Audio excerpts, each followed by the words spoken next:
La notion d'échange n'a-t-elle qu'un sens économique? Thèse. Tout ce que l'homme échange, qu'il s'agisse de richesses, de paroles, de sentiments, obéit à une logique économique.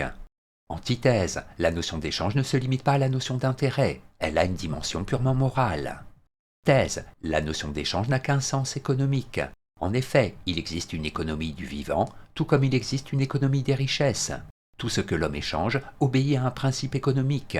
Il s'agit toujours de tirer le meilleur parti du lien échangiste. Premier argument, on est parfaitement en droit de parler d'une économie du vivant. Ce qui caractérise tout organisme vivant, aussi simple soit-il, c'est qu'il est le lieu d'un perpétuel échange de matière. Il ne peut se développer, se reproduire, sans échanger avec le milieu extérieur les éléments dont il a besoin pour vivre. Par économie du vivant, on désigne cette capacité adaptative et évolutive à transformer en énergie vitale les propriétés physiques et chimiques de la matière inerte. Deuxième argument, tout échange obéit à une logique économique. Les choix de l'individu rationnel, dans le domaine économique, obéissent au principe de maximisation. Autrement dit, l'échange doit procurer le plus grand avantage. Ce principe de maximisation peut être étendu au domaine extra-économique.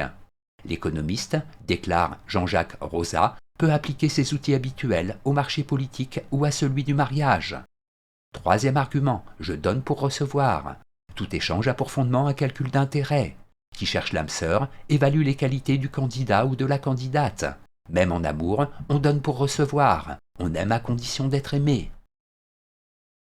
En bref, si l'homme veut bien être honnête avec lui-même, il doit reconnaître qu'il pense et agit en économiste.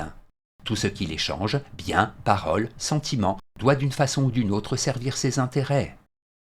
Antithèse, la notion d'échange n'est pas seulement économique. En effet, les hommes, heureusement, ne sont pas seulement d'égoïstes calculateurs. Ils peuvent échanger des idées, des services, des sentiments en vue du bien d'autrui afin de faire progresser le savoir. Premier argument, l'économie ne suffit pas à garantir le bien commun. La nature, écrit Thomas More dans Utopie, invite tous les mortels à se donner une aide réciproque en vue d'une vie pluriante. Cette volonté commune à tous les hommes d'améliorer leurs propres conditions est à l'origine d'échanges qui n'ont rien d'économique. L'échange de paroles, par exemple, permet une mutuelle compréhension et un respect réciproque. Deuxième argument, autrui n'est pas un instrument au service de mes intérêts. Le signe le moins équivoque de mépris des hommes est de n'admettre l'existence d'autrui ou que comme moyen en vue de ses fins à soi, ou pas du tout, écrit Nietzsche dans Humain trop humain. Mais si je respecte mon semblable, je peux lui offrir mon aide, voire ma vie, simplement parce que, tout comme moi, il est un homme. Troisième argument, l'échange d'idées n'intéresse que la connaissance. Surtout s'ils ne sont pas encore connus, rien ne pousse les chercheurs, les penseurs, les artistes à se réunir pour échanger des idées, sinon l'amour de la connaissance, de la vérité, du beau. Ces valeurs, en elles-mêmes totalement désintéressées, sont parfaitement étrangères à tout principe de maximisation.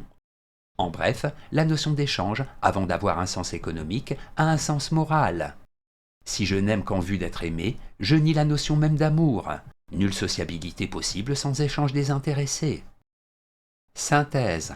Les études sociologiques et ethnologiques de Marcel Mauss et de Claude Lévi-Strauss ont permis de mettre en évidence des structures échangistes sans fondement économique.